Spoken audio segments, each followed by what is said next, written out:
Bien, alors les enfants, on va commencer par la citation du jour, comme on faisait avant. Alors la citation de ce jeudi est un dicton, proverbe français du XVe siècle. Le XVe siècle, c'est la Renaissance. Et la Renaissance, eh bien, c'est une époque qui est tout à fait de circonstance par rapport à la phrase qui dit à quelque chose, correctement, à quelque chose, malheur et bon.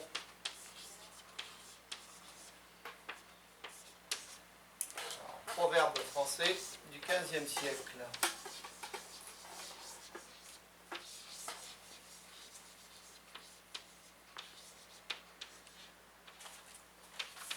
Du 15e, comment j'écris 15 en chiffre romain? 15, 10, c'est V. X. Un X et un V, c'est bien. Du 15e siècle. Alors, qui comprend cette phrase? Qu'est-ce que ça peut bien vouloir dire?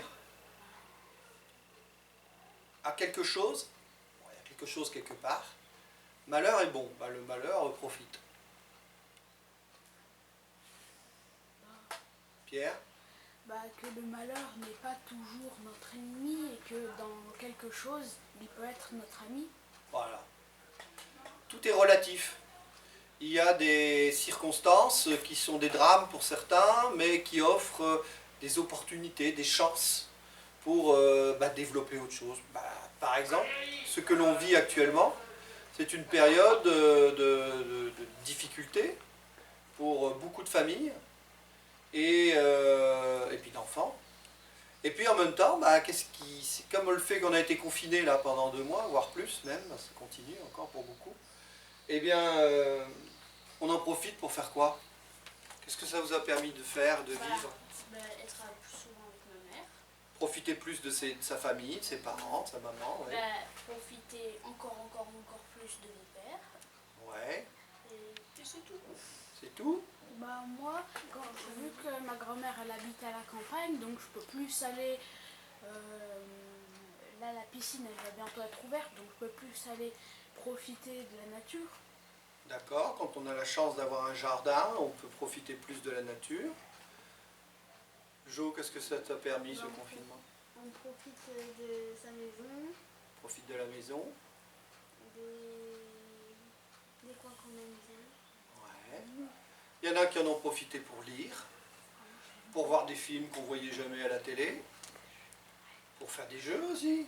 Hein, dans cette classe-là, qui est-ce qui a joué un peu plus que coutume à Fortnite ou autre? Ah non, moi pas au jeu. J'ai joué un petit peu aux jeux vidéo, mais sinon j'ai joué à Monopoly Fortnite.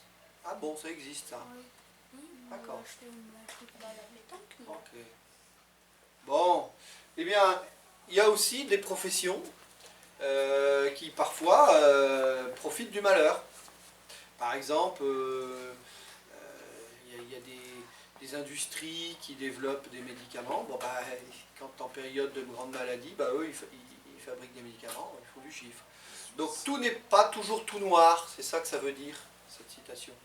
Il y a parfois des aspects positifs dans des difficultés, comme celle qu'on vit en ce moment.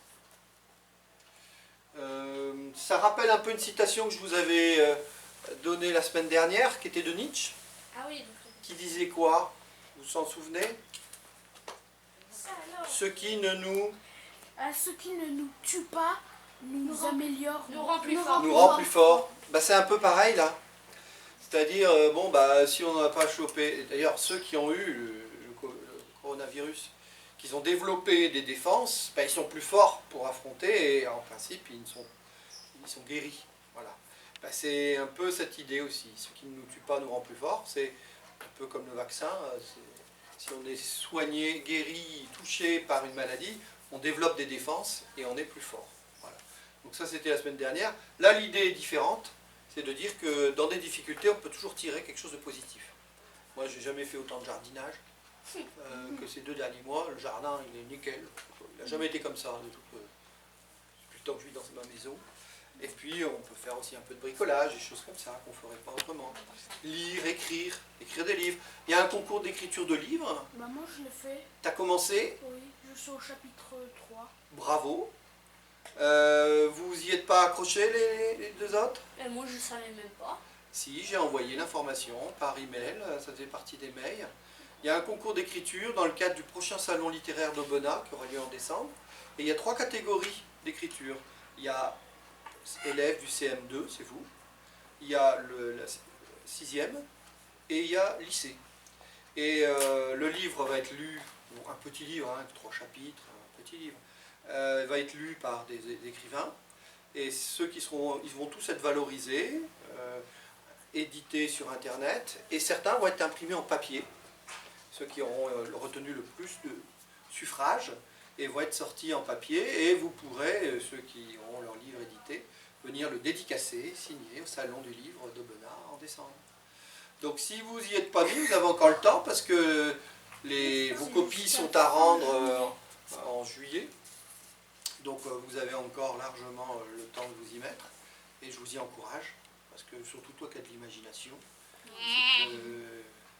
tu peux faire de belles histoires. Voilà, est-ce que vous avez des commentaires à faire, des questions à poser par rapport à cette citation? Esaïe. Par rapport à la citation, pas elle mais de Nietzsche, Oui. ce qui ne nous tue pas nous rend plus fort. Oui. Ce qui ne nous tue pas nous rend plus fort. Moi je vais pas aller dire ça, mettons un tétraplégique qui a subi, mettons, un crash d'avion. Oui, bah, évidemment. Toute citation, proverbe a ses limites. C'est évident que si quelqu'un a eu un accident de voiture et puis il est, comme tu dis, tétraplégique, donc on va pas lui dire « Ah mais t'es pas mort, donc c'est bien, ce qui nous tue pas nous rend plus fort ». Non, il va pas être plus fort. Alors on est bien d'accord que c'est une formule générale qui souffre de beaucoup d'exceptions, comme les lois. Les lois ont des tas d'exceptions. Donc là, effectivement, dans ce cas-là, oui. Non, mais par contre, moi je vous avouerai que ça a été très dur pour moi lundi quand je suis venu ici. Enlever toutes vos affaires de vos casiers, mettre dans des sacs plastiques noirs, enlever tout ce qui était les projets prévus pour ce trimestre, ça a été très dur moralement. Et puis après j'ai réagi, je me suis dit bon, allez, la vie continue, il faut que j'aille... et donc je me suis montré plus fort. Voilà. Plus fort que la tristesse passagère qui m'a traversé quand j'ai dû redécouvrir cette classe qui s'était arrêtée brutalement. Ça a été très brutal. Tout était resté en place pour certains d'entre vous, stylo, tout. Et voilà.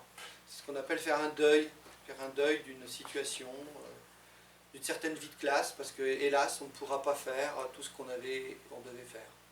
Ça, il faut l'accepter. Donc c'est autre chose. C'est pour ça que l'école qu'on fait ici n'a rien à voir avec la classe d'avant. C'est autre chose. Pour ceux qui peuvent, ils bénéficient d'un soutien. Je suis là pour parler. Mais ça ne faut pas imaginer qu'on ne pourra pas faire le théâtre, on ne pourra pas faire la sortie de fin d'année, on ne pourra pas faire le spectacle, on n'ira pas dans les gorges de l'Ardèche. Voilà, tout ça c'est dur. Oh Eh oui, tout ça est dur. Et c'est pour ça que des fois, et c'est aussi bien quand on peut, de continuer le travail à la maison, parce que c'est moins éprouvant.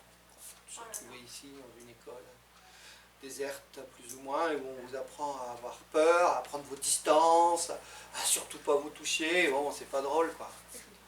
Mais on traversera ça et on sera plus fort. Voilà.